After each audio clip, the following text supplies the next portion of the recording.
Este día es muy grande, tanto que es obligatoria la misa, y veo que tienen fe, que no se sienten de azúcar, porque con la lluvia, si fueran de azúcar, se hubieran desmoronado, y sin embargo están aquí, ¿verdad? ¿Cuándo inició esta fiesta del Corpus Christi? En el año 1264, un papa es el que mandó que se celebrara en todo el mundo esta fiesta.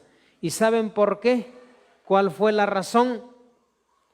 Pues sucedió un milagro eucarístico. Hay muchos milagros eucarísticos en la historia. Aquí cerca de nosotros, tras Lomita, está Tixla, ahí hay una hostia incorrupta desde el año 2006. ¿Sí? A ver si eso nos mueve a tener más fe en la presencia viva y real de Jesucristo en este sacramento, en el pan y vino, que consagrados ya no son pan y vino, sino su cuerpo y su sangre. Pues sucede que allá en el año 1263, un sacerdote, fíjense, tuvo dudas de si realmente el pan y el vino que él consagraba se convertían en el cuerpo y sangre de Jesús. Se llamó el sacerdote Pedro de Praga. Y él pues resistía a esa duda y se las ingenió, dijo, bueno, me falta fe, voy a ir a Roma, ahí donde están los restos de San Pedro, a pedirle que interceda ante Cristo para que me conceda esa fe que él tuvo o que los apóstoles tuvieron. Y se fue. En ese tiempo solo se caminaba, ¿sí? Llegó, le pidió, los que han ido a Roma, ahí hay una estatua, ¿verdad?, que toca el pie de San Pedro, y luego abajo del baldaquino principal, ahí están los restos de San Pedro, científicamente demostrado, ¿verdad? Ahí murió mártir y ahí están sus restos, y es el centro de la cristiandad. Entonces el sacerdote fue a pedir fe para creer firmemente si es que Jesucristo realmente está presente. Regresó, ya iba de regreso, celebró la misa en un lugar que se llama Bolsena, en una cripta de una capilla de Santa Cristina. Y ese pueblo está cerca de donde en ese tiempo estaba el Papa Urbano IV. El lugar se llama Orvieto. Ahí nació esta fiesta de Corpus Christi. Pues entonces el padre, mientras celebraba la misa, sucedió algo milagroso e impresionante, cuyas reliquias todavía se encuentran. Al partir el pan, el cuerpo de Cristo, en la especie de pan, la hostia empezó a sangrar y las gotas de sangre empaparon el corporal, así se llama el trapito que se pone sobre el altar donde se pone el pan y el vino, ¿sí? Entonces ahí hubo mucha sangre. Y el padre Pedro, impresionado, ahí abandonó la misa. Salió rápido, se llevó el corporal, hasta fueron cayendo gotas de sangre en el mármol. Todavía se conserva algunas piedras ahí con esas manchas de sangre. Fíjense, ya pasaron poco más de 700 años. Y el corporal lo llevó a mostrar al Papa. Y ese corporal se encuentra en la Basílica de Corpus Christi de Orvieto, ¿sí? Ahí está. Nada más que yo fui alguna ocasión, pero no lo encontré abierto, porque lo abren en ciertas ocasiones del año. Pero entonces, ahí está la reliquia. Tantos años, y que no desaparezcan los signos de las huellas de la sangre de Cristo. Pues es impresionante.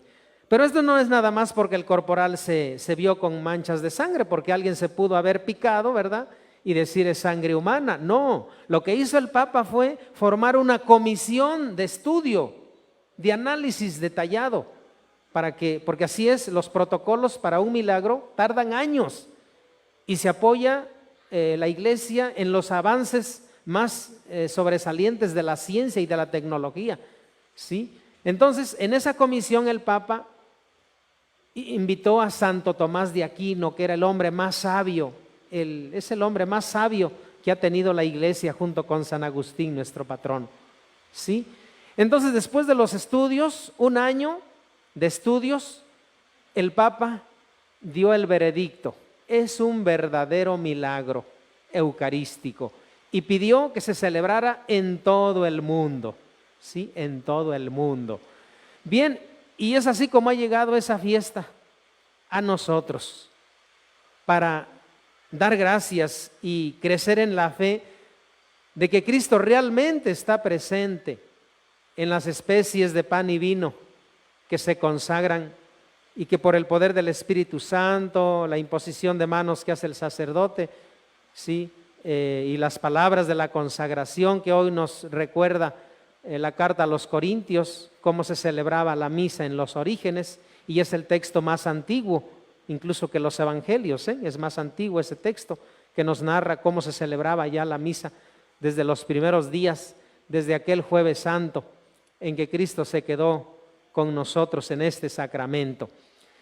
Y pues hermanos, si ese milagro entonces no fue suficiente, el milagro de acá de Tixla no sé qué tanto lo conocen ustedes. Si me aguantan 2 minutos les platico lo más sustancial.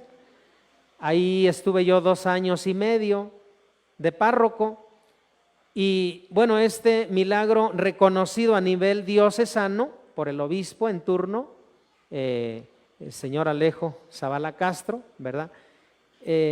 Lo hizo después de 7 años. En aquel 2006, cuando sucedió, pues yo estaba ahí en esa celebración, aunque yo no estaba ni concelebrando, ¿verdad? Estaba yo confesando al fondo del auditorio de Tixla. Y cuando vi el tumulto de la gente, lágrimas y todo, bueno, una cosa impresionante. Pero como yo estaba confesando, yo seguí en lo mío. Y como al padrecito yo no lo conocía, yo dije, ha de ser algún show por ahí que está haciendo, ¿no? Yo me tenía que regresar a Chilapa, al seminario, me regresé pronto, ya no supe más.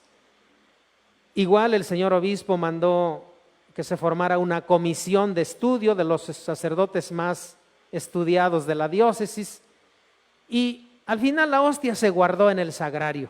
Bueno, eran varias. Apareció ahí esa hostia sangrante, chiquita, las chiquitas que ustedes reciben en la comunión. Con el paso de 3 años, alguien vino a dar una conferencia a Chilpancingo, un científico llamado Ricardo Castañón, y le platicaron, acá cerca hay una hostia milagrosa, una hostia sangrante, y dijo él, pues déjeme conocerla. Yo conozco otros milagros, he colaborado en Roma con varios milagros, y a ver en qué puedo ayudar.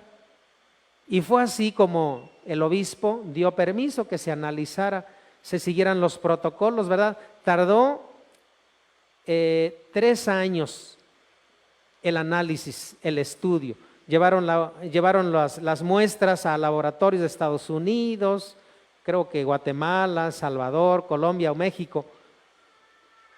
No diciendo aquí hay una hostia, ¿verdad? Se dice aquí hay una materia, ustedes vean a ver qué descubren con la ciencia y la tecnología. Y después de los años de análisis, las conclusiones las dieron en una conferencia que se dio aquí en el Auditorio Sentimientos de la Nación en Chilpancingo en el año creo que 2013. ¿Alguien fue a esa conferencia? Yo desafortunadamente no fui. Qué bueno que algunos de ustedes fueron. ¿Cuáles fueron las conclusiones que dieron ahí los científicos? En resumen, dijeron, según el análisis químico de laboratorio, con toda la tecnología que es posible hasta ahora, ahí se encuentra sangre viva. Sangre viva. ¿Sí? La hostia se ve sequecita, ¿sí? Se ven las manchas de sangre. Yo les digo porque la subía, la bajaba, muchas veces en esos 2 años que estuve ahí, en razón de que le arreglamos su retablo para que estuviera dignamente. Y entonces yo la veía, dije, bueno, la primera vez que la vi después del suceso fue en el 2009, yo dije, yo conozco esta hostia desde el primer día, está más viva que el primer día, esto no puede ser. Tantas manos que la han tocado, le han dejado bacterias, ¿cómo se conserva? Si una hostia al mes, 2 meses ya se hizo polvo. Y fíjense, fue así entonces que con las conclusiones de los científicos que dijeron, es sangre viva, es carne viva, es carne y se identifica, es carne del músculo del corazón, es carne del músculo de un hombre que ha sufrido mucho. Y ese es precisamente Jesucristo, ¿sí? Y entonces el señor obispo, pues, mediante una carta pastoral, declaró, por los estudios realizados hasta ahora, es reconocido un auténtico milagro que viene de Dios, porque también el demonio a veces hace signos que parecieran milagrosos, pero ahí dice en la carta literalmente, eso no es del demonio, al contrario, viene directamente de Dios. Y el signo es que se conserva incorrupta la hostia hasta ahora, ojalá la podamos ir a visitar pronto como parroquia, ¿sí? Y ahí está entonces Jesús vivo, que dijo, yo estaré con ustedes para siempre, todos los días de este mundo. Pues esta fiesta, hermanos, es para que crezca nuestra fe en la presencia real de Jesús. A mí me llama mucho la atención y hasta identifico ya algunas caritas que sé que diario vienen a saludar al Santísimo. Algunas tienen hasta 1 hora más o menos definida, pero la gran mayoría o no los veo o no acuden. ¿Qué quiere decir eso? Tal vez no les falte fe porque sí vienen a misa, pero falta más amor a Cristo, falta más entrega. ¿Sí? Dios nos lo da todo. Tú estás ahí con Él 3 minutos. Él te ha dado 30 años, 60 años, 90 años, no se los vas a pagar. Dale gracias. ¿Sí? Yo veo que muchas gentes, ¿verdad?, van, por ejemplo, al mercado, a las tiendas, se tardan mucho tiempo platicando, buscando el mejor producto, pero no pasan a saludar al Santísimo. Una capilla tan hermosa, tan acogedora, ¿por qué no visitar al Santísimo?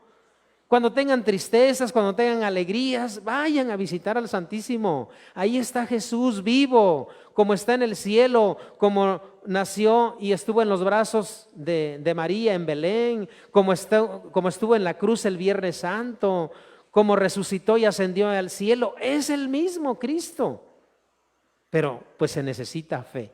Ojalá pues que esta solemnidad del Corpus Christi sirva para que crezcamos en la fe. Realmente no hacen mucha falta milagros extraordinarios. Cada Eucaristía es un milagro, porque en cada Eucaristía Cristo se hace presente y lo recibimos como alimento de vida eterna.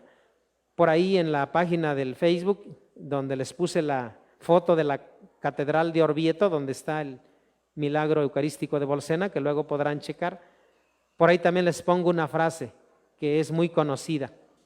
Ni siquiera los ángeles pueden recibir a Dios como nosotros. Los ángeles contemplan el rostro de Dios, pero ellos no lo reciben en su corazón como lo podemos recibir nosotros. Claro, hay que estar en gracia de Dios, ¿sí?